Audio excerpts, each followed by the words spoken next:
कि वादा कहनी मुलाकात हुई।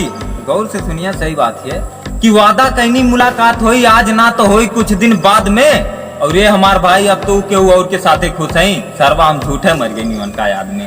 प्यार कल परसों के काजिल न रहे भुला, कि जब से छोड़ के गईनी हमके तब से मरत रहनी रतिया दिन उनका याद में। कि जब से छोड़ के गईनी हमके तब से मरत रहनी रतिया दिन उनका याद में। और एक दिन मिलने तो हम कह देनी उनसे, तोरा जैसे 36 पटाए लो कि कुछ दिन बाद में।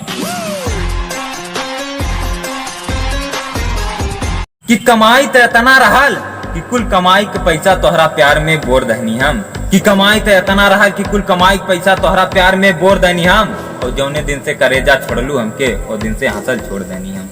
प्यार कल परसों के काजिल न रहे भुला।